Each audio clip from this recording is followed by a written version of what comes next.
This is the Spycraft 101 podcast. Welcome to your clandestine classroom. This is episode number 196 of the Spycraft 101 podcast. My guest for today is Geri Spieler. Geri is a graduate of the University of California in Los Angeles and is a journalist and investigative reporter whose work has appeared in the San Francisco Chronicle, Los Angeles Times, Huffington Post, and other publications. Geri is also a former president of the California Writers Association and has worked as the research director at Gartner Group, advising major corporations on emerging technology. I invited Geri onto the podcast to discuss her book, Housewife Assassin, The Woman Who Tried to Kill President Ford, which is available now. It's the story of Sara Jane Moore, a suburban housewife who fired a shot at President Gerald Ford in 1975. Geri's work uncovered the many twists and turns of Sara Jane's life, from housewife to mother to political activist to FBI informant to would-be assassin. But before we get into this story, you should know that OC Strategic Academy is here to teach you how to transform your career with the skill of a spy. With OC Strategic Academy, you can learn to understand people on a deeper level, influence decisions and build connections, and gain the edge you've been missing in work, in life, and in every interaction. Each course has been developed by a former war reporter turned human intelligence collector with extensive experience in the Middle East. The courses include Negotiate Like a Spy and Network Like a Spy, plus several others. There's also a private one-on-one coaching available if you are interested in training that is tailored directly to your needs. You can find them at academy.ocstrategic.com and use the discount code SPYCRAFT101 to get 10% off any course you decide is right for you. Click the link in the show notes of this episode to level up your human intelligence skills. Geri, thank you for joining me today. Thank you for having me. It's lovely. Of course. I've been looking forward to this one for quite some time, honestly. I have to tell you. Got to it. I know it. That's okay. It was absolutely worth the wait. I've covered a lot of amazing people here on the podcast, and I'm sure there's more to come, but I think it would be hard to find somebody whose life was more unpredictable than Sara Jane Moore's life. Very unpredictable, that's for sure. Yeah, as you said, a lot of twists and turns and new identities and along the way. We can get into all of that. Yeah. Of course, I look forward to it. So why did you initially decide to write a book about her? It started, which I hadn't planned on doing. I didn't write books. I was a journalist. Books are too hard and they take too long. I write 1,500 words and I'm out of here. Mm-hmm. I had an assignment. I was in Los Angeles. Sara Jane was up here. I had an assignment to write about a class action suit against Civil Brand Jail, which is the largest women's jail in the country, and it's in Los Angeles. And the class action suit was about the law library at the women's prison was not to the same level of the law library in the men's. So there was a suit against that, and I was asked to cover it. It happened to be around the same time that Sara Jane had shot at Ford up in San Francisco. And she was down in Los Angeles being evaluated by the psychiatrist to see if she could defend herself because she was pleading guilty.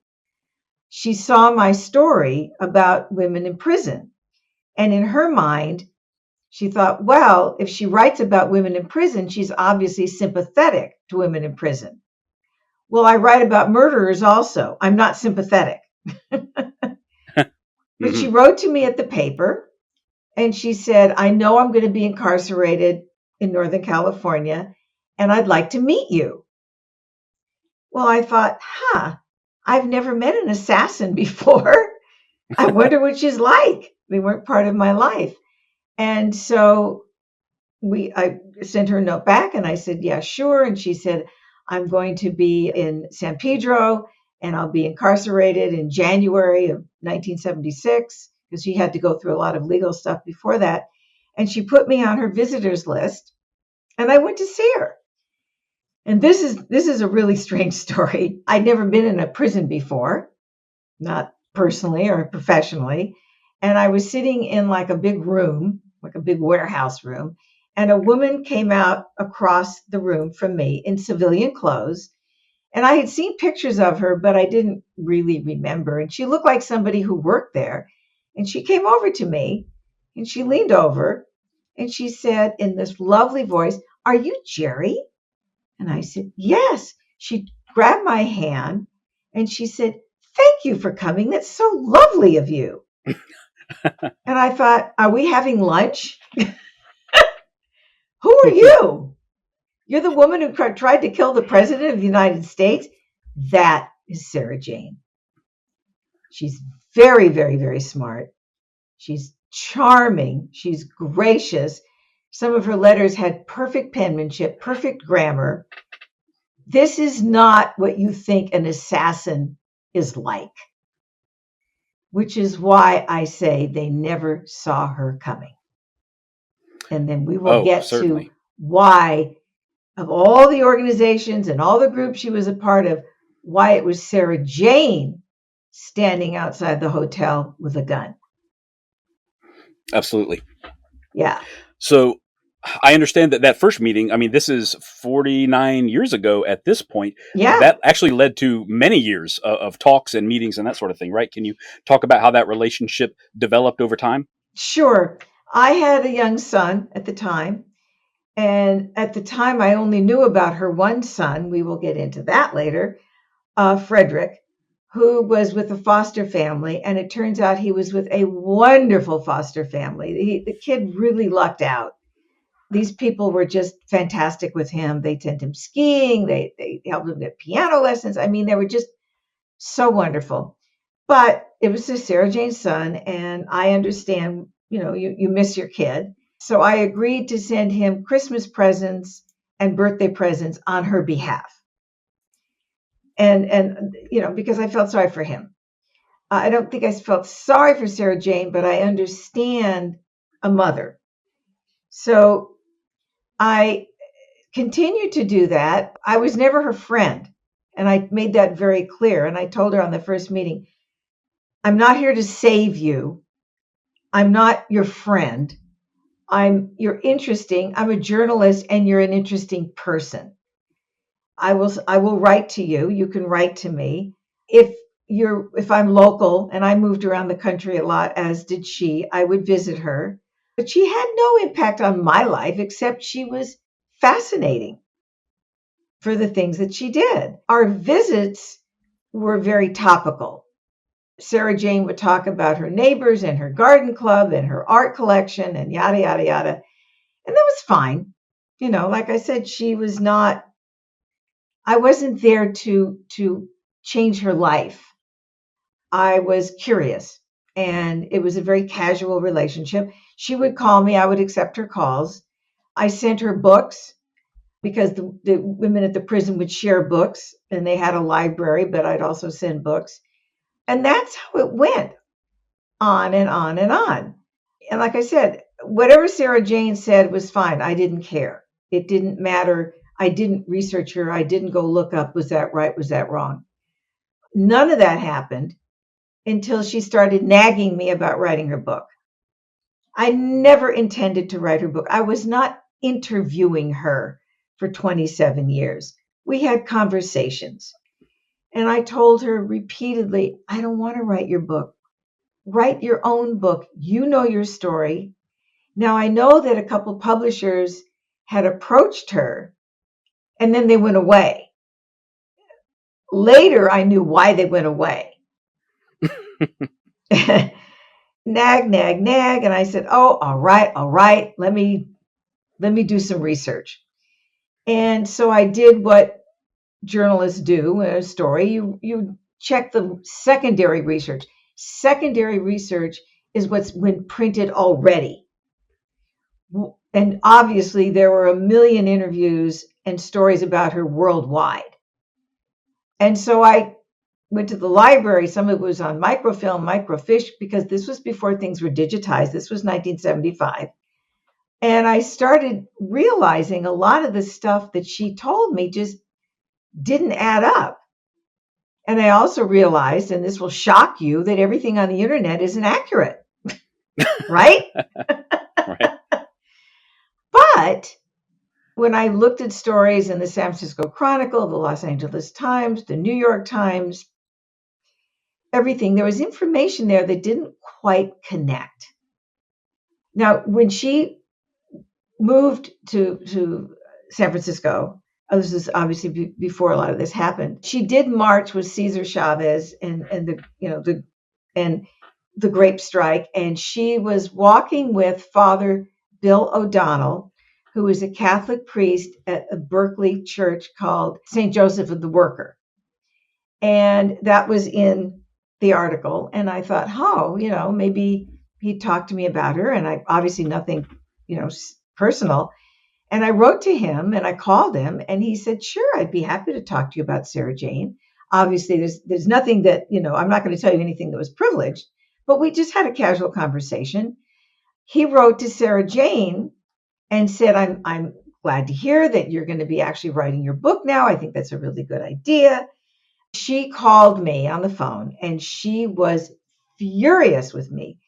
She screamed and yelled, and if I had been in the same room with her, she probably would have clobbered me. How dare you contact Father Bill? You don't contact anyone. I will tell you who you can talk to, and I will tell you what you can write. My gosh. This is after 27 years of knowing her. She just flipped the switch on you like that. Oh my gosh. She can look, Glenn Close would have made a perfect Sara Jane for the movies because Glenn Close can look evil and she can look charming. She's too old now, but that's Sara Jane. She can look evil and she can be charming. And I said to her, if you want me to write your book, you have to talk to me. You have to let me do my research. We need to work together. But you can't tell me who I can talk to and what to say. It doesn't work that way. Her last words to me were, I am no longer at home to you. Bang! Phone went down. It's the last time she and I have ever talked. Oh my gosh. Just like that. That's incredible. Mm-hmm. Wow. So that was 23 years ago or so, I guess. Now that, I realize that there's a whole lot more to the story than what she's telling me, I had to think, can I write this book without her? How do I find out about her life that she never told me? That there are times in her life that are just blank spaces.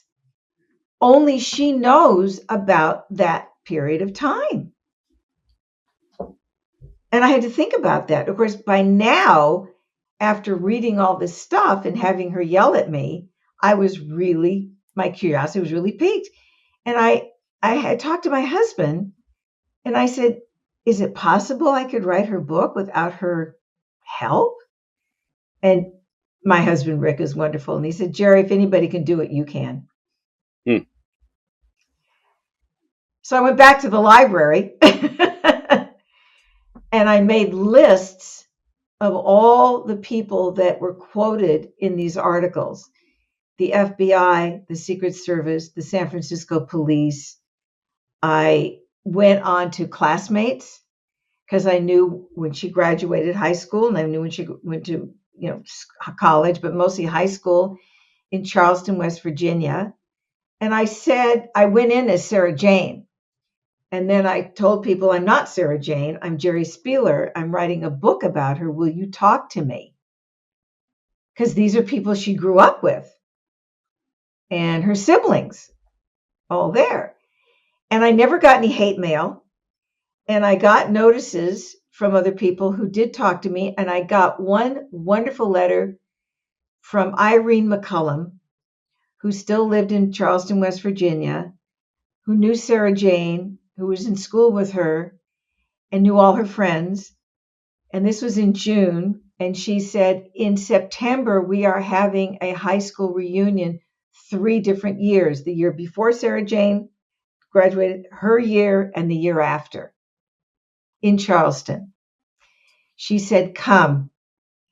I will see if I can get you to speak to the reunion. I will drive you around. I will show you where she lived. I will show you where we hung out. I'll help you get in touch with her siblings. I mean, it was just amazing. So we went. And they wouldn't let me talk to the reunion, but in the hotel, when they have the big meeting room, my husband made a big sign, and we sat in these chairs, and the sign said, "I'm writing a book about Sara Jane Moore. Will you talk to me?"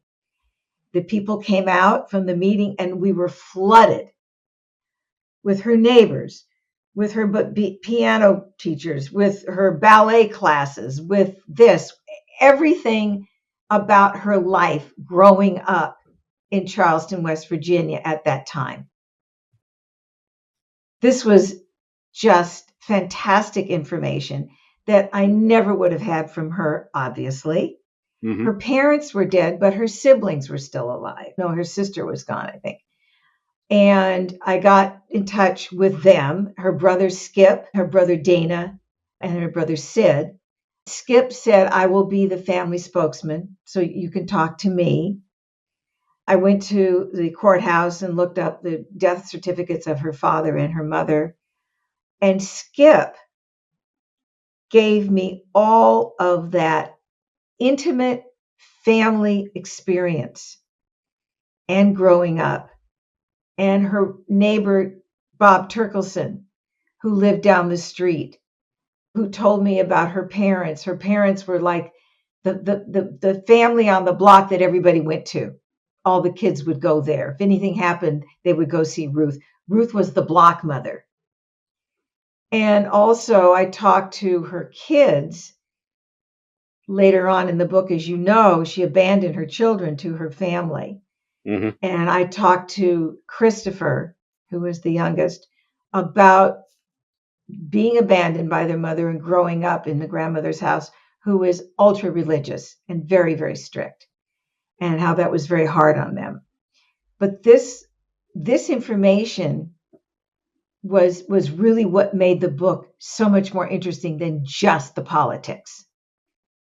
Mm-hmm. Because who was this young woman? She had some very odd behavior. And it's interesting because her brothers and her sister had, quote, normal lives. They got married, they had kids. There was nothing in their behavior that was odd, except for Sara Jane, who, if you remember in the book, when she was still living at home, she disappeared for 3 days. She just disappeared. Nobody could find her. Nobody knew what happened. The police couldn't find her. And then she showed up, never said a word. Never said a word that happened to her. Was she kidnapped? Was she assaulted? Nothing. Mm-hmm. And then on another occasion, she went to the White House and passed out on the lawn with nothing on her but some photographs. Nobody knew what happened. Nobody knew why she passed out. Did she really pass out? Her behavior was so uneven. As you noticed, she joined the Women's Army Corps. She was going to be up for captain, and she quit. Then she went to nursing school. She was very bright. She was very successful in anything she did, and she quit. Mm-hmm. She was trying on, I think, different personas. Oh, wow. She would be one person for a while, and then she'd be somebody else. And in her marriages, she wanted to be the queen. And she married a military guy, an Air Force military guy, and was living on base. It's not the life she wanted. And then she had 3 children. That marriage fell apart. They got remarried, and then it fell apart again. And that's when she was in Los Angeles. So just learning about her and seeing these behaviors, she could be very difficult and she could be disappointed. I like what you said about trying on different personalities. I hadn't quite considered that, but yeah, certainly it was practically like changing masks almost at times is what it felt like. And that kind of thing continued for many years to come. Certainly, because she was wearing a mask when you first met her, and she kept that one on for quite some time as well. So just a very, very unusual woman. So all of this, I know that she had 2 fairly early marriages. She had several marriages, but 2 early ones that failed pretty quickly and produced her children. She later on, as I understand it, she went to Los Angeles. This was after she abandoned her children, wasn't it? Do I have the timeline correctly? She was in Los Angeles with the second time she married her airborne husband, and living in LA. And they ended up, she was taking care of these 3 kids, and he ended up leaving. They ended up getting divorced. And she called her mom. Her mother came out to visit her. Let me back up, to visit her, and was very concerned about what she was seeing in the home. That, these are young kids, demanding kids. I mean, they need a lot of time. They need a lot of energy. They always need something. Mm-hmm. And Sara Jane really didn't like that life. Now, she didn't abuse her children.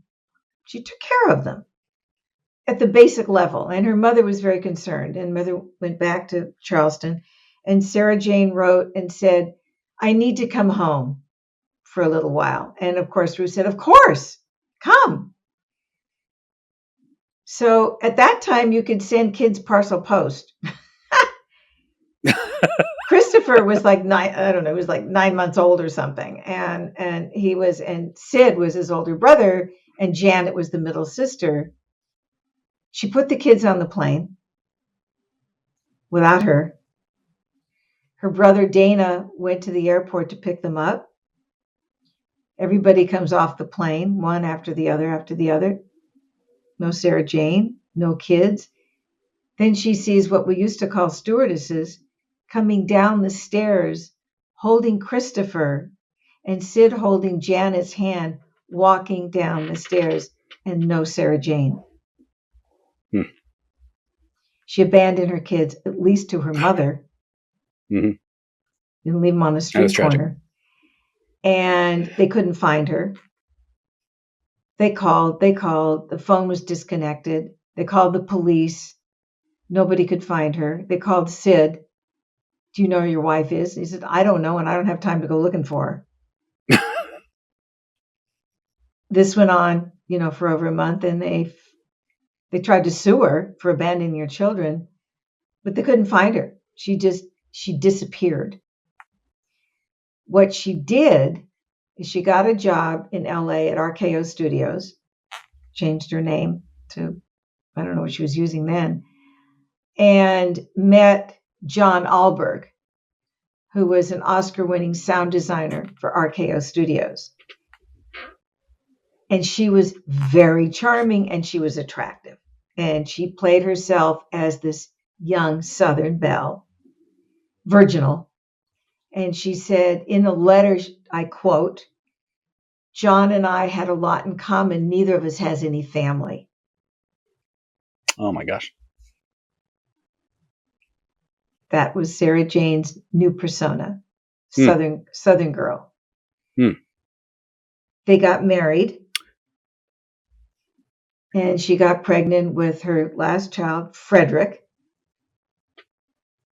Actually, while she was pregnant, she decided she couldn't live in LA anymore. She had to go to San Francisco. Wait a minute, you're pregnant with this guy's child. Why do you need to go to San Francisco? "I just can't be in LA anymore. I just can't." She moved to San Francisco. That's where she had Frederick. They had some visitation, didn't last long. And that's when she met the physician. She married very well, by the way. All of her husbands were high achievers. She married Dr. Carmel, and he embraced Frederick. He was a very nice man. And she was living in a community called Danville, which is a very high-end community. They have, they had golf courses, and they had all kinds of stuff. It's very high-end up here. And that's where she was living, with Dr. Carmel and Frederick. But she never got divorced from John Alberg. This didn't become an issue until she was leaving Dr. Carmel. She was living in the house. He moved out. They were supposed to sell the house, and she wouldn't let the real estate agents in. And she wanted to paint the door an unusual color, and the homeowners association didn't like that. And she said, I don't care, I'm painting it anyway. That's Sara Jane. They had to basically kick her out of the house. And she wanted to get divorced, but she wasn't divorced from John.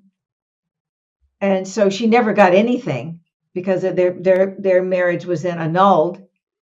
And it was during this time that Patty Hearst got kidnapped. And obviously, we know that was very big news up here. Very big news. Right. And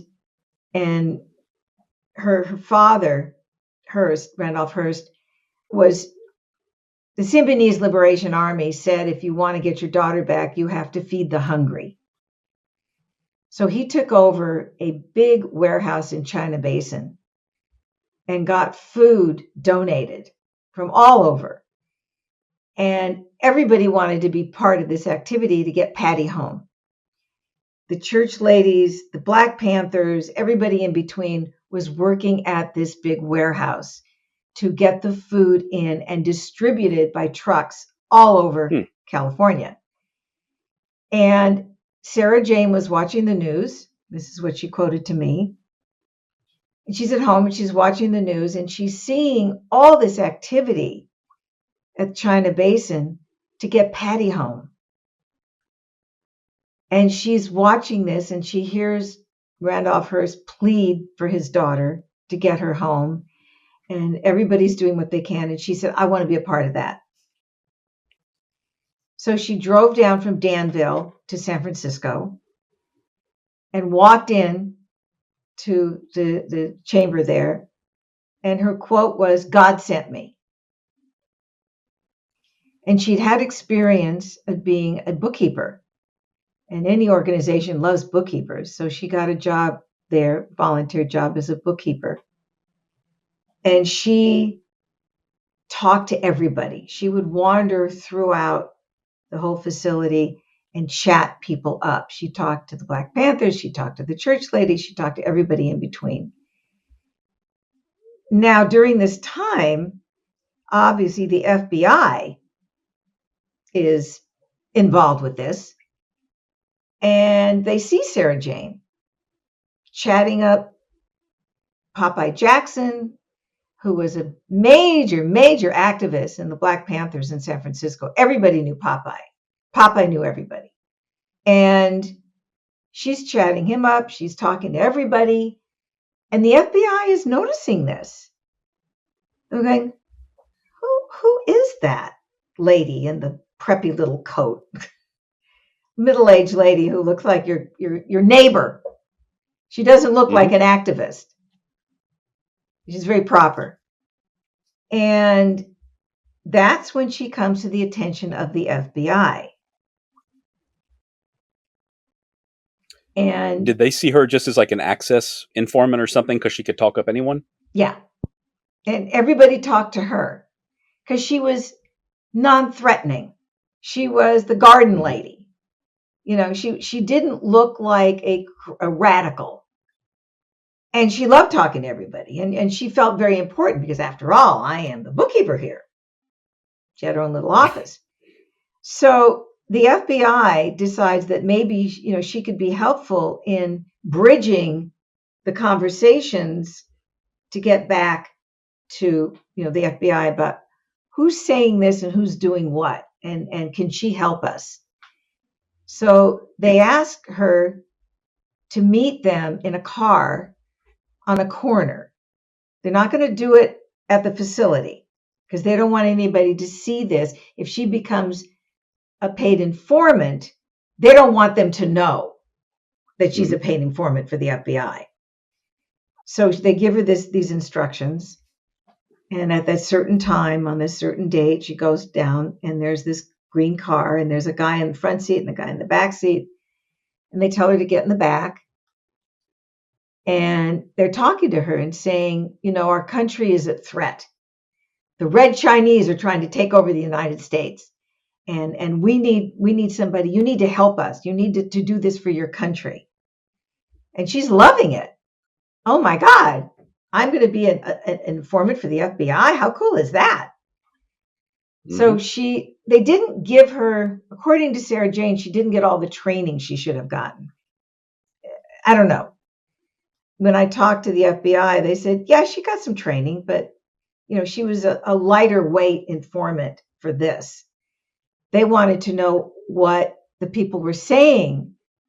The program was called People in Need, which is the name that they gave this food giveaway program, or they called it PIN. And so she's chatting up everybody and writing it down and giving them the information.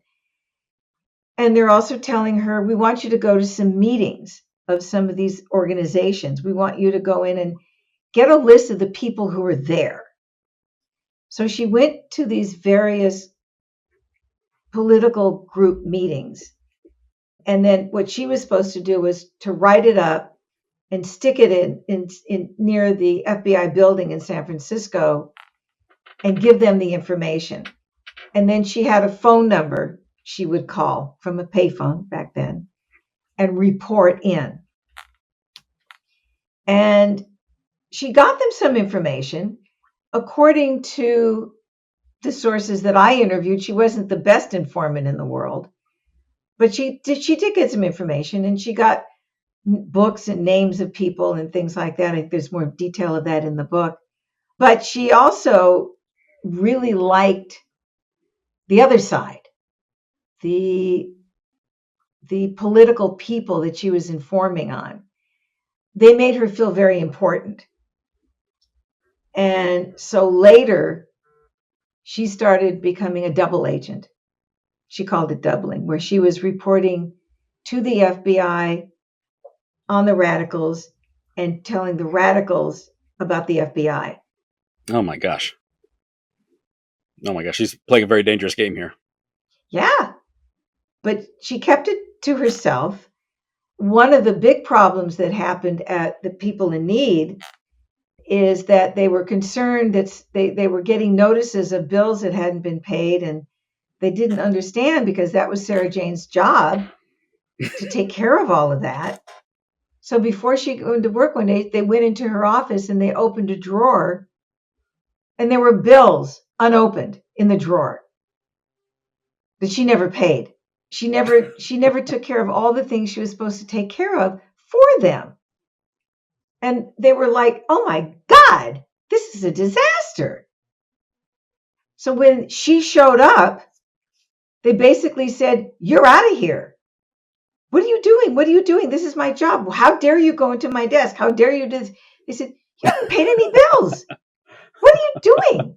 They basically strong-armed her, one on one side, one on the other, marched her out of the facility, said, go get some rest and don't come back. Oh, gosh. Was she a paid employee of William Randolph Hearst or of People in Need, or was this like an entirely volunteer all volunteer organization? Yeah. Okay. All so volunteer. Not doing anything, but at least not getting paid for it. They had one guy that Hearst hired who ran the whole thing. He was paid, but he was the top organizer. Everybody else was volunteer. Okay.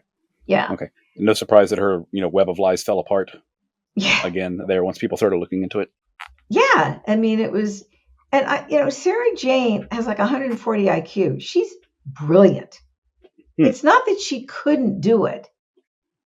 Is that she was having more fun talking to everybody than doing her job, I guess. Mm-hmm. I'm still shocked, honestly, because, like you said, she's basically a housewife. She looks it and she is it. How did she gain the trust of some of these groups to begin with? Like, how does she, of all people, approach the Black Panthers and they not immediately kind of reject her out of hand? I think she talked a good game, and she was very sincere with these people. I mean, whether she was or not, she came off as sincere. Mm-hmm. She met Randolph Hearst. She ended up going to one of his events. She was very close to Popeye Jackson, who was a major, leader in the Black Panther movement and in just San Francisco in the 70s. He was murdered. And there was a lot of questioning about who was talking to whom, who was informing on whom. There was a lot of this going on, and lack of trust within the groups. And there was scuttlebutt that Popeye was becoming friends with the FBI, and he was informing on some of the other people. It wasn't true. It didn't matter. They still murdered him. Yeah, that's a dangerous rumor to go around, no question. Yeah. And then, and Sara Jane then admitted to somebody that she was a double agent. Why she did that, I don't know. But she did. And then, of course, nobody wanted to talk to her, and she's getting death threats. Which then takes her towards becoming part of this organization called Tribal Thumb. Nobody ever heard of Tribal Thumb. I had never heard of Tribal Thumb. And when I was researching them, I found very little information about them. Now there's a lot more information out. But they murdered people. They were dangerous people. And somehow they connected with Sara Jane. And she had this apartment in the Mission with her son. And they look at her as somebody that they can use who doesn't look like a terrorist or doesn't look like a radical. She always looked like a preppy neighbor lady. Always. And that's why I said people didn't see her coming. And they played on her ego to be important. Sara Jane always wanted to be important. And we'll talk about that in the prison when we get there. But they latched on to her and were grooming her. And they had a place out in Mendocino, which was sort of their getaway and their facility. And that's where they would target shoot and do all kinds of things. And they were very much, while they were very political, they were very much into the earth and healthy living. And they had this place in Mendocino, and they would go there. And the guy, Earl Satcher, was running this organization. And he also got involved in food programs in San Francisco. He wanted to have a grocery store called Rainbow Grocery, which is still in existence. But he also wanted to take over another grocery store, and that got into a big fight, and there was a big shootout. And, later on, really? He got shot. A shootout over a grocery store? Yeah, over like ownership of it? Yeah. Oh my gosh. Yeah. He was very charming and very bright, and he was in charge of Tribal Thumb. And they were unhappy that Ford was not elected president and Rockefeller was not elected vice president. And their belief was that they were ruining the country. And the only way to fix it was to start a revolution. And Ford happened to be president at that time. It wasn't, people say, why Ford? It wasn't about Ford. He was the president at the time. It could have been anybody, whoever was president at the time and coming through San Francisco. So it was really a matter of circumstance that it was Ford and he was in San Francisco. If he hadn't come to San Francisco, I don't know if they would have traveled to shoot him. I don't know. It just was, here's Ford, here's San Francisco, we're here.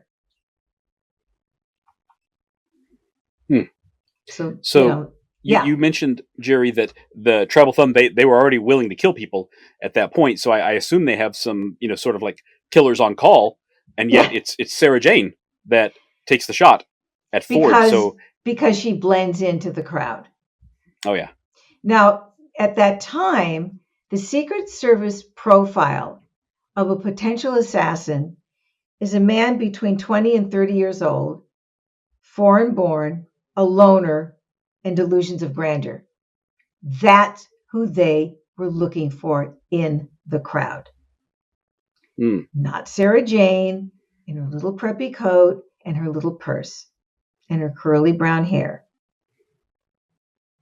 They weren't looking for her. I can see that totally. In her mind, she was going to go down to San Francisco, shoot Ford, and then go pick up her son from school. Oh my gosh. That's what she said. Oh my gosh. So Geri, that's just an enormous. I mean, she's a very unusual person in so many ways, but that's an enormous leap from all of her past lies and her masks that she wore and everything to, person willing to shoot the president. So what did she take a lot of convincing, or did they just tell her that you'll be a legend after this and that's what she wanted, or something else entirely? They made her a solution to a problem that they saw. And she'd been in the Army. She was a Southern girl. She knew guns. She wasn't afraid of guns. There was a gun dealer in Danville that she had visited before, and she knew of him. And she actually was trying to help the ATF shut him down. They sent her in there to buy a gun on their behest and to see what he was about. And so she was working for the government at that time. I mean, Sara Jane was here and here. She was, I'm working for the government. I'm working against the government, whatever. So that day, she needed a new gun because she had been checked out with the FBI and the Secret Service in terms of, you shouldn't have a gun. You want to go down to Stanford because Ford's going to be at Stanford and she's going to test security. And they're going, no, you're not. Give me your gun. So when you talk about her guns had been taken from her, but they let her go again. They didn't keep her. The Secret Service should have kept her for 48 hours while Ford was visiting, knowing that she had been an informant and she had guns. But they didn't. They took Geri, her gun and let her go. I'm sorry, can you repeat that about testing security? You're saying that she told the FBI that she would be going to see Ford that day? She was going to Stanford. President Ford was there to open a new law school building at Stanford. And so he was there the day before he went back up to San Francisco for the World Affairs Council meeting. So she told the Secret Service that she was going to test the security at Stanford with a gun. Oh my goodness. And they're like, no, you're not. Give me your gun. They knew her. And the Secret Service guys had a very lateral career move after that because they should have kept her, but they didn't. So what did she do? She went to Danville and went to the gun dealer, and he sold her a gun. And she says for target shooting. And he said, well, you're going to test it because I'm not sure the sight was quite right. And she just blew it off. Fortunately, the sight was off by 6 inches. So she never tested the gun. She got the gun. She drove down from Danville for an hour at least, putting bullets in the gun in her lap and saying she wanted somebody to stop her and she was speeding and she wanted somebody to get in her way. Nobody did. While she's saying this, it's like, you don't have to do this, But she didn't want to disappoint her people. So she parked in the big, city garage. And there was a reporter there from the Examiner who she knew. It was because of the different things she had done in society. And she's chatting with people. And she's in the crowd and she's getting sort of pushed up to the front. And she's waiting for Ford to come out.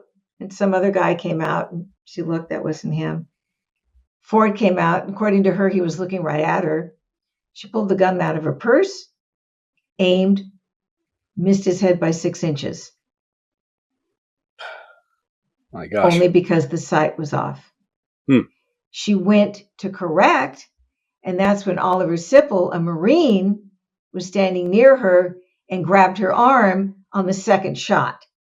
A lot of that was not in the press. They had it all screwed up. But that's what happened. And I know that's what happened because I interviewed the FBI case agent who was working with Judge Conte on Sara Jane's hearing. Richard Vitamonte. And when I was up at his house in Walnut Creek, he said to me, and I quote, "My blood ran cold when I realized how close we came to another presidential assassination. She had him between the eyes." Oh my gosh. So she only got that one shot off before Oliver Sipple grabbed her arm and wrestled her down or something like Well, that? he grabbed her arm. The gun fired again, but wild. Okay. And that's what people said. Oh, she shot wild. She wasn't serious. She was no real threat. Yes, she was. Mm-hmm. She was a very real threat, and we almost lost another president because of the gun. My gosh. Yeah. And I also interviewed President Ford for the book. His interview is in the book. He was really nice. We joked we both had the first name Geri. He was just really fun. But, it's like the circumstances about this were just so bizarre. And she never should have gotten within a mile of him like that, honestly. No, but and of course, once she shot at Ford, the Secret Service profile is now everybody is suspect. Mm-hmm. Everybody, kids, women, men, middle-aged, older, young, every single person in the crowd is a potential assassin. You can see why. Yeah, absolutely. Yeah. So I've been talking nonstop. Do you have some more questions for me? No, this is great. I mean, you know this story so well. Of course, nobody could possibly know it better than you, I don't think. But I have to imagine I've seen a few still photos. I haven't seen any video. I don't know if there is any video footage from the moments of shooting, but it does look like pandemonium there with that big crowd and two shots fired, and the president, being rushed away and that sort of thing. So what happened to her then? I mean, I assume she was arrested moments later by somebody, perimeter security or something. Oh, yeah. She was, as soon as that happened, I think there was a Secret Service agent in the crowd, wrestled her to the ground and, was getting the gun out of her hand, twisting her thumb back, actually, because she had a tight grip on the gun and they had to twist her thumb back, and get the gun away. And then they basically, there's one picture where you can see her feet hauling her into, it's hard to make out. Into the St. Francis Hotel, where they have her in there and they're asking her questions, and basically she's saying, you got to get my son, he's out of school. And so they did that. They took, poor kid had to be just terrified, who are these people coming for me, where's my mother? So that was really hard.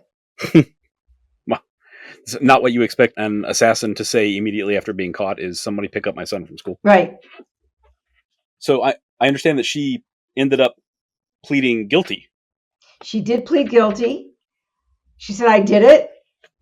And her lawyer wanted to say that, she was crazy. And she said, no, I'm not. And I will not be called crazy. I don't want that. I don't want a defense that says I'm crazy.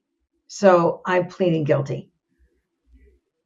And Father Bill O'Donnell, one of the reasons I wanted to talk to him is he went to court and sat with her because nobody was there for her. No one.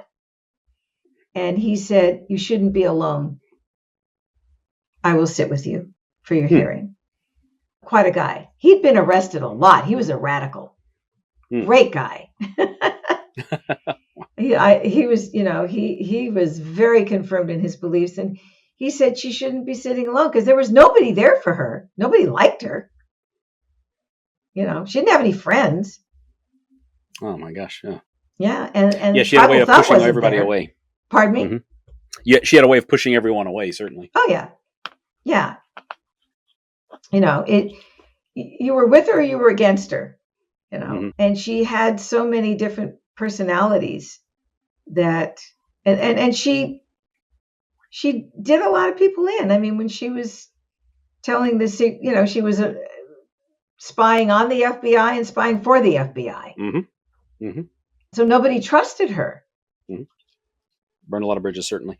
So did she, as you mentioned tribal thumb quite a bit, was anyone indicted as a co-conspirator, or was she considered like a solo act? Because she pleaded guilty, the unindicted co-conspirators were left alone. Hmm. They didn't do anything about that because she pleaded guilty. And I did get to talk to one. Getting to talk to them was like really hard because nobody wanted to admit that they were part of Tribal Thumb. Oh, yeah. Yeah. So when I did talk to one guy who I knew had been in it, said, I wasn't in it, I just knew them. I said, okay, talk to me. Mm-hmm. Nobody wanted to admit that because they were co-conspirators. Mm-hmm. But maybe that was Yeah. the deal that she made, is that she was going to plead guilty. Oh. You know, do you think, or do you have reason to believe that? I mean, it was a very, what's the word I'm looking for? Was it a very direct kind of thing? Like, did someone or several people in Tribal Thumb say, "We want you to go shoot President Ford. You need to buy a gun. You need to show up at Stanford," for example, or was it people talking about how great it would be if Ford was killed, or something like that? My understanding is there was a woman who, we have pictures of her living with Sara Jane, who we suspect was part of Tribal Thumb and grooming her. Okay. Sara Jane always wanted to be the star. And this made her very important to these people. She was going to save the country. By doing this, you're saving the country.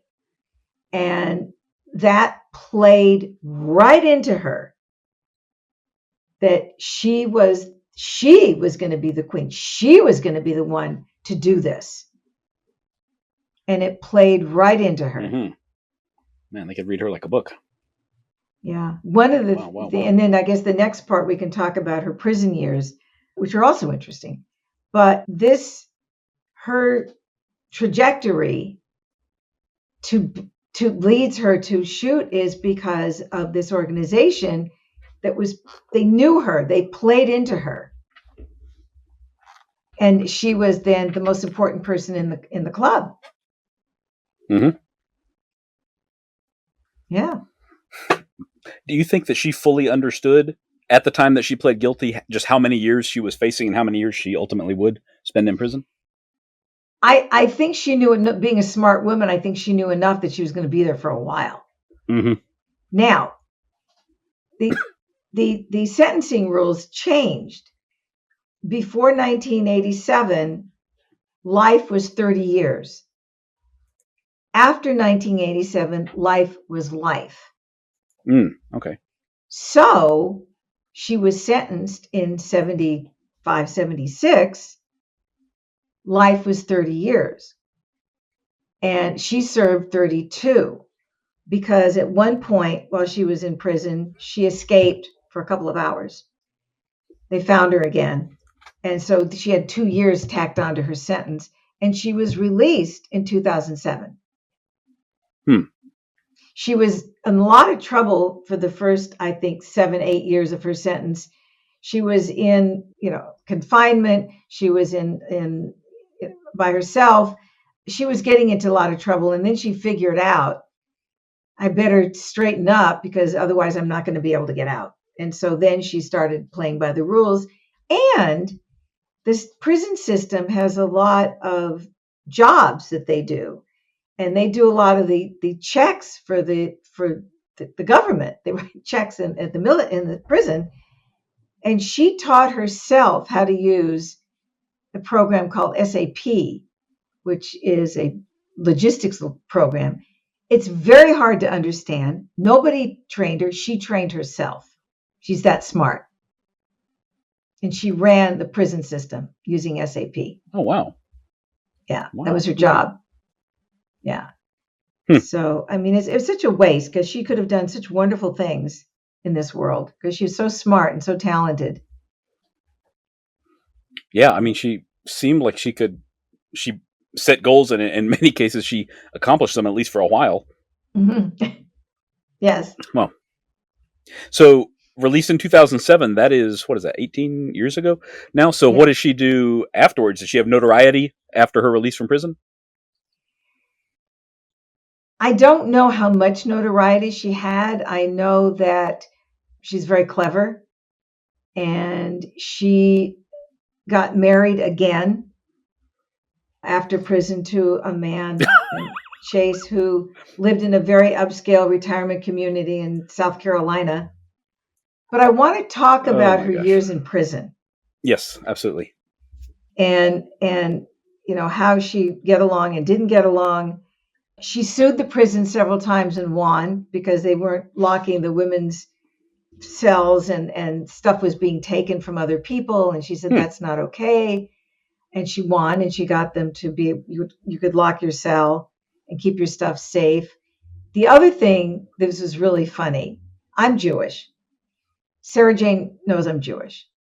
Sara Jane decided that she was Jewish because she wanted to get a kosher kitchen at Oh the my prison. goodness. So she convinced Rabbi Book, who was the prison rabbi. She had a whole story about her grandfather, who was an Orthodox Jew from Germany, and that he would come and visit, and they would go to his house often. And I talked to Skip, her brother. I said, what? He said, with all due respects, Geri, nothing against the Jews. We were raised Baptists. We're all Baptists. Our grandmother went to church 7 days a week. We're Baptists. I don't know where she got that. But she got Oh a my gosh. patriarchal conversion. In Judaism, the Jewish soul is passed down from the woman. But she got the rabbi to do a patriarchal conversion to Judaism. All I could think of was, we don't need you. We don't need you. We don't want you. We don't need you. Please don't do this. But she got her kosher kitchen because the food was better. That's Sara Jane. My gosh. What an enigma she is. I mean, you've known her for years. I swear, I cannot quite get a beat. I definitely do not know what she's going to do next at any given moment. No.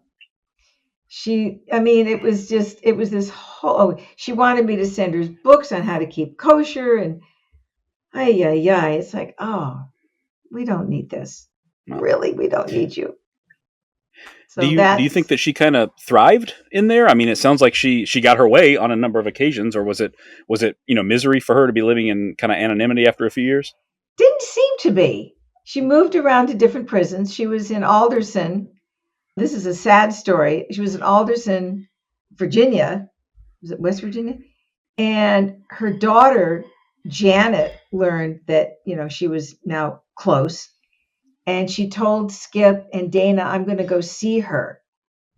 And they said, don't do that. She abandoned you. Do not go see her. I'm going to go see her.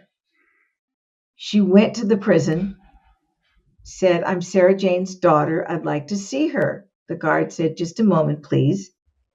And he disappeared in the back. Comes back a little later and said, I'm sorry, ma'am. She said she doesn't have a daughter. Oh my gosh. Oh my gosh. That's heartbreaking. It's heartbreaking. And her brothers were right. Don't go see her.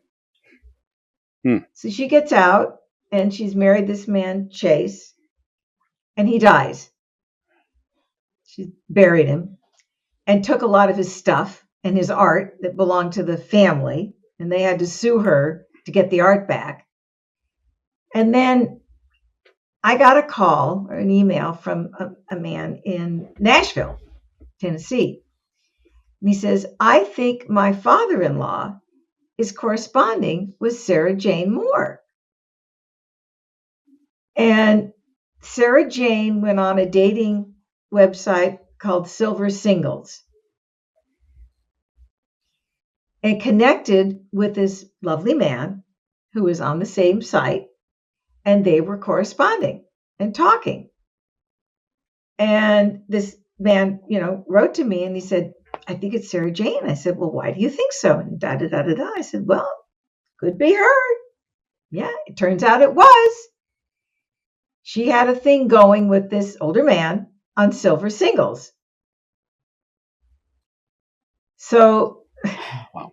this guy says, well, I've got to do a road trip. I'm going to take my father-in-law with me, and we're going to go to wherever she was in Carolina on the road trip, and they're going to meet in person, and I'm going to be there, and we'll take them out to dinner and a movie. He sends me pictures of his father-in-law walking with Sara Jane, both of them with their walkers. It's like, Oh my my gosh. agent said she just lands on her feet. She just, Incredible. she just lands on her feet. So she's got this new Incredible. relationship with this lovely man. And later he dies. And so Jimmy Bynum, the son-in-law, Sara Jane's complaining about this retirement facility that she's living in she doesn't like. He moves her to Nashville. And they get in touch with her son, Frederick. Now, I tried to interview Frederick when I was writing the book, and I contacted his foster family. And they said, we're not going to connect you with him. He's been through enough already. We're not going to let you connect with him. So I never got to interview Frederick. But all these years later, Jimmy Bynum finds him, and Frederick went to visit his mom, which I was surprised, but I can also understand. But Sara Jane is now in a nursing home in Nashville, Tennessee, and she's, I think, 95. I think she's 95 now. I did just see an article, I think maybe from November, 6 months ago or less, about her, and that was the last thing I could find about her online so far. I don't know if you know of anything more recent. Well, I know she went to Israel, and she came back and was arrested because she didn't have permission to go. But, like I said, Sara Jane never asked permission for anything. Very true, very true. Yeah, but there's a reporter in Nashville that has interviewed her and is keeping in touch with her. So if something happens, she'll probably report on it. And there's also a documentary by Robinson DeVore called Suburban Fury. And it's got pictures of Sara Jane in a car. She used to drive a Suburban, about her life. And it's very well done. I haven't seen that. So there's information out there about her and this documentary. There's also interest in doing a series about her. Can't tell you any more than that right now, but when I know more, I'll tell you. Okay. With it can you at least say, is it like a docudrama kind of series or something like that? No, it's going to be dramatic, not a documentary. Okay, very interesting. Wow, there's a lot of material there for multiple episodes. I can tell that already. Yeah. She would, as we could see, she kept reinventing herself. Mm-hmm. And it didn't matter who she hurt, because every person she got in touch with got damaged. And what her kids said to me is, we're all damaged. Christopher died of an overdose. Skip just died of old age. He was wonderful. I mean, when I was working with Skip, I was on the phone with him for hours. Everything I wrote, I sent to him to read to make sure I got it right. I was so fortunate to have somebody like Skip helping me with this book and giving me intimate information I never would have had. And I never wanted the book to come out and him read it and go, what? As a journalist also, and as my own pride and professionalism, it had to be right. And there was a lot of things in there that were not very complimentary about the FBI and not very complimentary about the Secret Service or the San Francisco police. But it was true. It was accurate. And one of the things I was grateful for is my agent sold the book to Macmillan, one of the big five. And what I wanted a big publisher to stand behind this book. I had to vet every single source before they'd offer me a contract, and I was thrilled. And they had 2 lawyers go through every single word of this book before it was published. Oh, wow. Not one person has ever challenged that book, not one, which is what I wanted. Wow, that's fantastic. Mm-hmm. I wanted that rigor. I wanted them to really bring me to task to know that this book, was accurate, that everything in there, whether it was complimentary or not, a lot of not complimentary, was true and factual. And the Secret Service, I talked to them, I talked to the FBI, San Francisco police. They knew everything in the book. They said, yeah, that's what happened, Geri. That's exactly right. Amazing. Yeah, it was quite an accomplishment. I can tell how difficult it must have been to put it together, especially with the total non-cooperation of the subject of the book as well. But it was really amazing. It's a riveting read, certainly. So, congratulations to you for putting all that together, because it's an astonishing story. I feel that San Francisco in the 70s was the other character. Yeah, I totally agree with that. There was so much going on around her in the periphery. She was in the middle of it, but there was so much going on in the periphery as well. The FBI said there were more FBI informants in the Bay Area than anywhere else in the country during that time. This was all part of their, what they call it, the COINTELPRO, the counterintelligence program. Yes, they were exactly. infiltrating all the radical groups. Yeah, we didn't get into that too much, but I know that's a big part of the book, of course. Definitely. Yeah, COINTELPRO was supposed to go away, but it didn't. It was still very active. A lot of the university professors and the directors were told what they could and couldn't have on campus. And there was a lot, and if you don't do what we're going to say, we're going to tell your wife you're cheating on her. Wow. They'll get cooperation one way or the other. Nasty stuff that was going on during that time with the universities. I mean, there's just, it was a nasty program. And it was supposed to go away, but it didn't. And I was able to interview a number of lawyers about that are in the book that they were so forthcoming with me. It was just really wonderful. I had so much cooperation from everybody I was interviewing. It was really nice. Fantastic. Because it adds to the richness. Yeah. It really does. So, Geri, I love reading this book, I have to tell you, and just a wonderful accomplishment, like I mentioned. For the listeners out there, if you do want to pick it up after this, there's a lot more, of course, that we haven't covered in this conversation yet. The book is Housewife Assassin, The Woman Who Tried to Kill President Ford by Geri Spieler. Geri, are you working on a new book or any other projects or anything like that right now? I have 2 books that are coming. Well, one is out already. It's historical fiction based on my grandmother's story called Regina of Warsaw, Love, Loss, and Liberation. And my next book will come out on June 3rd. It's called Revenge of the Sisters, A Tale of Retribution. And it's about 3 girls in high school in the 30s who were living in an orphanage but went to public high school. And something happens to each girl in high school that screws them up, put it plainly. And how they get revenge. And there's no violence in the book, but it's how these girls get revenge on the people that did them bad in high school. Oh, wow. Yeah. Sounds very interesting. And that's right around the corner, too. Just a few weeks from now. June 3rd. Yeah. Fantastic. Wow. Well, thank you so much. Do you have a website or social media pages or anything you'd like to share for people to follow along, especially with your new releases? I'm on Facebook, Geri Spieler. My website is gerispieler.com. And I'm on Instagram.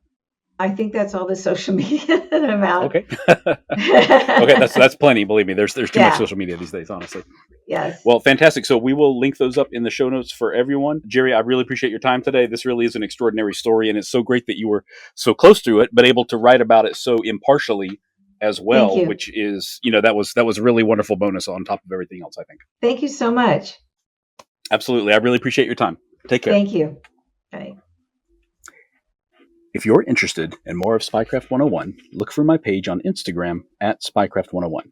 You can also find more great articles on my website, spycraft101.com. Thank you all for listening, and I hope you'll stick around because there's lots more to come. Disclaimer. This podcast is for entertainment purposes only. The stories and statements expressed herein are experiences and opinions. They may not reflect the views of the host or the production studio. It's okay if you disagree with our content. No piece of media is right for everyone. If you love Spycraft 101, please check us out online, on Instagram, on YouTube, and especially on Patreon. Thank you for listening.